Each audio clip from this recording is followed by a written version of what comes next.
Son las 7 de la noche con 27 minutos. Análisis de contraportada con el maestro Alfonso Zárate. Bueno, maestro Zárate, el título de su colaboración de hoy es de lo más atractivo.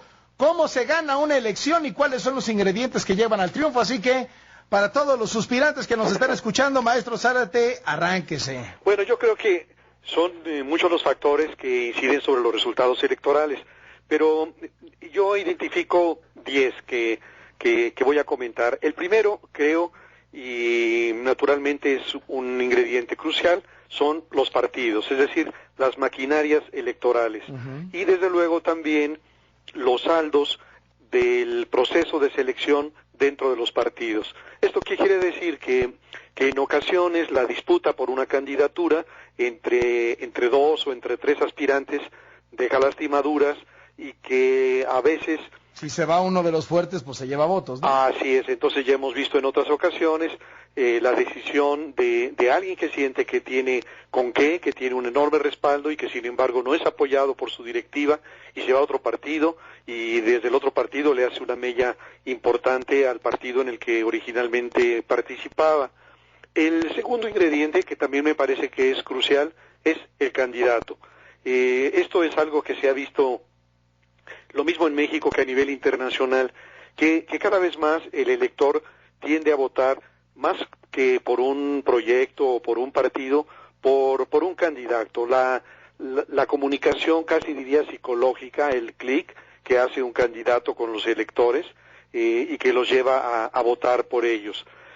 Por eso también los partidos, lo mismo en el exterior que en México, cada vez más buscan a candidatos que retraten bien, candidatos telegénicos, que generen empatía, que seduzcan a la población, a los electores, y sin embargo el mejor candidato necesita siempre del respaldo de un partido.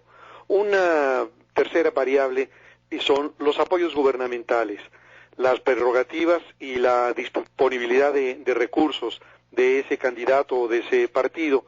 Ya sabemos que los gobiernos no deben intervenir en las elecciones, pero también sabemos que siempre se las ingenian para mover recursos. ¿Intervenir en las elecciones? Sí, así es. Entonces, lo mismo los gobiernos municipales, que los estatales y que el federal, van a tener también un impacto y naturalmente las prerrogativas. Ya sabemos que las prerrogativas corresponden a los resultados de la elección anterior y en ese sentido el partido que tiene las mayores prerrogativas, los mayores recursos es sin duda alguna el PRI.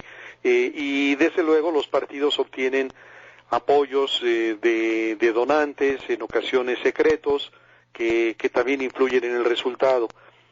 Otro factor que me parece importante es el de la estrategia de campaña y el equipo del candidato. Es decir, ya sabemos que una estrategia equivocada puede llevar al fracaso, incluso a un partido y a un candidato que estuviera bien posicionado.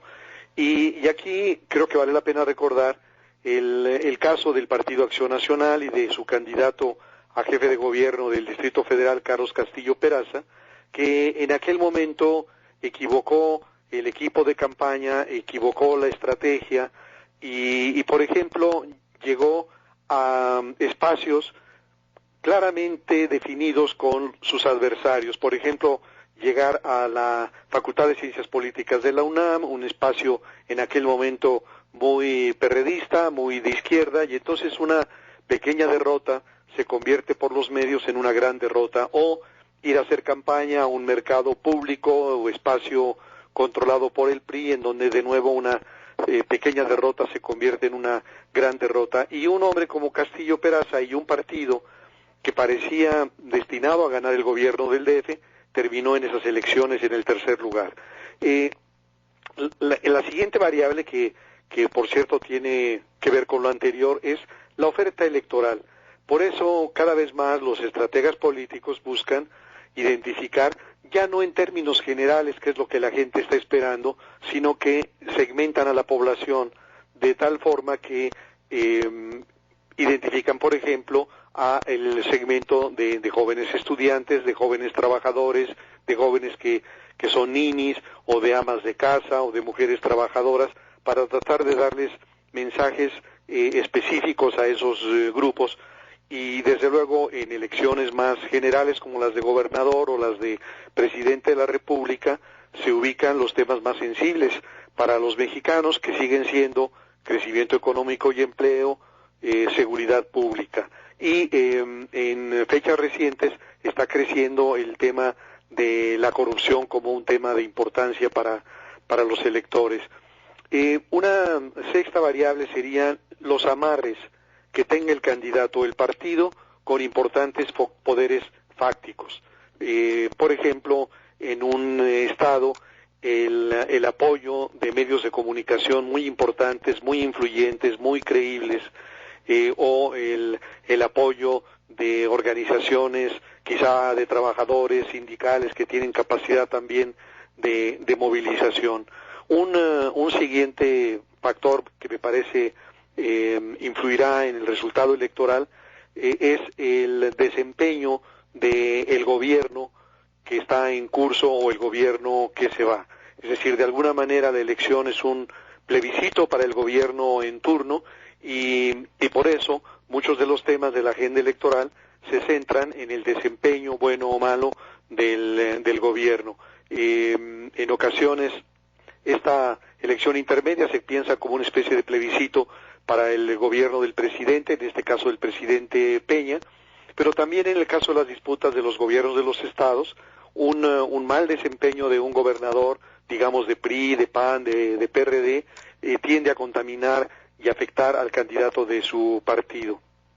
Estaría otra variable que es más egoísta, la percepción del elector sobre sus expectativas, es decir, con qué partido, con qué candidato le iría mejor a él y a su familia, de acuerdo con su actividad, sus relaciones, etcétera.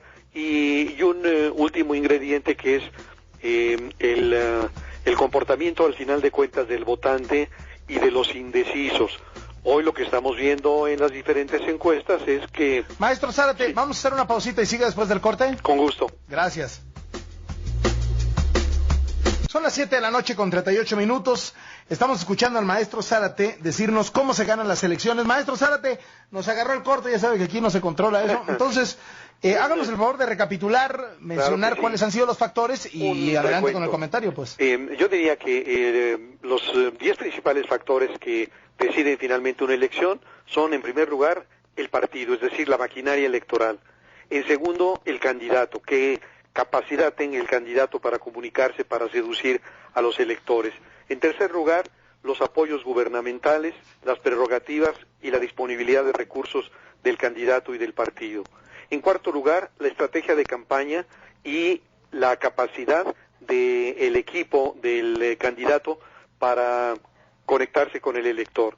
En quinto lugar, la oferta electoral, es decir, esa capacidad para identificar lo que los segmentos del electorado están pidiendo. En sexto lugar, los amarres con los poderes fácticos, qué tantos compromisos o alianzas ocultas o abiertas tiene con los principales factores de poder en el ámbito donde se está disputando una elección. En séptimo lugar, la herencia o los saldos del gobierno, es decir, el plebiscito hacia el gobierno en turno. En octavo lugar, la percepción del elector sobre sus expectativas, cómo le irá mejor con un partido o con un candidato que con otro. En noveno lugar, el comportamiento que siempre, a diferencia, digamos, del voto duro que tienen los partidos y que tiene diferentes tamaños y que es un voto con el cual cuentan, más allá de quién sea el candidato, siempre hay un factor que modifica el comportamiento del votante, y hay un votante también indeciso que al final de cuentas opta por uno u otro, y eso no lo sabemos si hasta después que se cuentan los votos. Y finalmente, Carlos, el décimo factor, yo diría lo imprevisto, es decir, siempre puede surgir en una elección un factor que de manera sorprendente incida sobre el comportamiento electoral. Por ejemplo, hace muchos años era candidato en Chihuahua Pancho Barrio, y puede ser una lucubración mía, pero creo que la muerte accidental de su hija generó un movimiento en la gente de empatía, de cercanía, que tuvo una traducción electoral. O a veces también hay algunos medios que sueltan una noticia muy grave, muy delicada sobre el candidato el mismo día de las elecciones, y lo hacen ya jugando a favor de una fuerza política, aunque después rectifiquen. Así que bueno, al final de cuentas es también lo imprevisto lo que puede mover el resultado, y como decía en un principio, Carlos, creo que son muchos los factores que inciden sobre el resultado electoral, y va a depender de la coyuntura específica, que uno de esos factores tenga más peso que el otro, porque por ejemplo yo hablaba de la importancia de la maquinaria electoral. Es tan importante que en el Estado de México llevó a la gubernatura a Arturo Montiel, un personaje que parecería, digamos, muy difícil de vender, sin embargo la maquinaria opera. Y por otro lado, por ejemplo, en Jalisco, hemos tenido la experiencia de un candidato muy competitivo como Enrique Alfaro, que hace que un partido casi marginal como Movimiento Ciudadano se quede a un tris de ganar la gubernatura. Así que, digamos, estos factores van a tener que ser apreciados en función de la coyuntura para al final de cuentas saber cuáles son los que tuvieron mayor peso en el resultado electoral. Muy bien. Maestro Zárate, como siempre, muchísimas gracias. Un abrazo, Carlos. Hasta luego, un abrazo fuerte. 7 de la noche con 42 minutos.